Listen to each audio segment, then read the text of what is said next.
మీరు అసలు హిందువులేనా, మీరు పాటించేది హిందూ ధర్మమేనా అంటూ బీజేపీ పార్టీని అయితే ఆర్ నారాయణమూర్తి గారు క్వశ్చన్ చేశారు. సో ఇది డైరెక్ట్గా మోడీ గారి పైన ఏదో కౌంటర్ అటాక్ లాగా అనిపిస్తుంది అన్నమాట. అసలు ఏమన్నా అయితే రీసెంట్ టైంలో ఆర్ నారాయణమూర్తి గారు మాట్లాడిన మాటలన్నీ కూడా సినిమా రంగంలో కాదు, అదేవిధంగా రాజకీయ రంగంలో కూడా ప్రకంపనలు లేపుతున్నాయి. సో ఇప్పుడు ఓన్లీ ఒక పార్టీకి సంబంధించి కాకుండా దేశవ్యాప్తంగా దేశానికి మొత్తానికి సంబంధించినటువంటి ఒక ఇష్యూని మాత్రం ఆర్ నారాయణమూర్తి గారు మాట్లాడడం జరిగింది. అటు బీజేపీ పార్టీని అసలు మోదీ గారిని, అమిత్ షా గారిని కూడా డైరెక్ట్గా ఆయన అడుగుతూ ఉన్నారు, అసలు మీది హిందుత్వ పార్టీనేనా, మీరు పాటించేది హిందుత్వ ధర్మమేనా? ఎందుకంటే అటు మన దేశానికి శత్రువులుగా ఉన్నటువంటి పాకిస్తాన్తోని శాంతి చర్చలు జరిపారు, కానీ మన దేశంలో ఉంటూ మన దేశ బిడ్డలు, మన భారతమాత బిడ్డల్ని మీరు ఇక్కడే కాల్చి చంపుతున్నారు ఎందుకు అనే విధంగా డైరెక్ట్గానే అడగడం జరుగుతుంది. సో రీసెంట్గా ఆయన హైదరాబాద్ ప్రెస్ క్లబ్లో మాట్లాడుతున్నప్పుడే ఇదంతా కూడా అడగడం జరిగింది.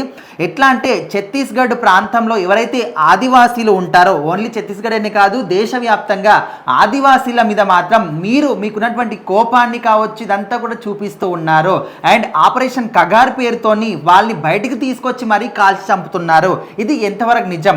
ఓకే, అక్కడ ఇండియా పాకిస్తాన్ మధ్యన ఏదైతే వార్ జరిగిందో అక్కడ మధ్యలో అమెరికా రావచ్చు, వాళ్ళు చెప్పిన విధంగానే మీరు శాంతియుతంగా మాట్లాడుకున్నారు, యుద్ధాన్ని ఆపేశారు, ఓకే బాగానే ఉంది, దానికి ఏమీ అనట్లేదు. కానీ ఇక్కడ మన దేశంలో ఉంటూ వాళ్ళ హక్కుల కోసం, వాళ్ళ సహజ వనరుల కోసం వాళ్ళు ఫైట్ చేస్తూ ఉంటే వాళ్ళని మీరు కాల్చి చంపడం ఏంటి? దానికి కూడా ఆపరేషన్ కగార్ అని పేరు పెట్టడం ఏంటి?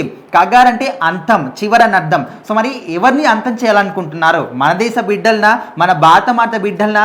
మీరు భారతదేశం మొత్తాన్ని కూడా నా దేశం అని గర్వంగా చెప్పుకుంటారు, భారతదేశం మొత్తం అంతా కూడా మిమ్మల్ని ఒక పెద్ద దిగ్గుగా చూస్తూ ఉంటారు. అలాంటి మీరే ఈ విధంగా దేశ బిడ్డల్ని మట్టు పెట్టే విధంగా ముందుకెళ్తున్నారంటే మరి ఇది ఎంతవరకు సమంజసం? ఓకే, ఇప్పుడు వాళ్ళు నక్సలైట్లు అంటున్నారు, నక్సలైట్లు దేనికోసం పోరాటం చేస్తూ ఉంటారు?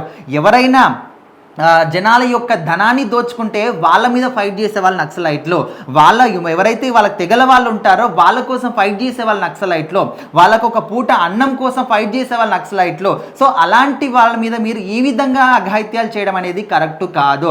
అండ్ వాళ్ళు ఏదో మాకు అవి ఆస్తులు కావాలి, మాకు బిల్డింగ్స్ కావాలి, ఏవి కూడా మీకు డిమాండ్ చేయట్లేదు. జస్ట్ వాళ్ళకు ఉన్నటువంటి ఆదివాసీలకు ఉన్నటువంటి సహజ వనరులు ఏవైతే ఉన్నాయో వాటిని కాపాడుకోవడానికి వాటి మీద హక్కులు వాళ్ళకే ఉండాలని ఫైట్ చేస్తున్నారు. ఇందులో మీకు ఎక్కడ తప్పు కనిపిస్తుంది? వాళ్ళ మీద ఆపరేషన్ కగార్ పేరుతోని అఘాయిత్యంగా బయటికి తీసుకొచ్చి మరీ కాల్చి చంపుతున్నారు, నిర్దాక్షిణంగా కాల్చి చంపుతున్నారు. ఇది అసలు కరెక్ట్ కాదు. మరి దేశం మొత్తం మీద కూడా మీరు హిందూ ధర్మం అని, హిందుత్వం అని చెప్పుకునే బీజేపీ పార్టీని ఈ విధంగా చేయడం కరెక్ట్ కాదు. మేము మిమ్మల్ని అడిగి ఒక రిక్వెస్ట్, ఈ విధంగా వాళ్ళని కాల్చి చంపకండి. ఓకే, వాళ్ళు వాళ్ళ సహజ వనరుల కోసం ఫైట్ చేస్తున్నారు, వాటి మీద మీరు చర్చలు జరపండి.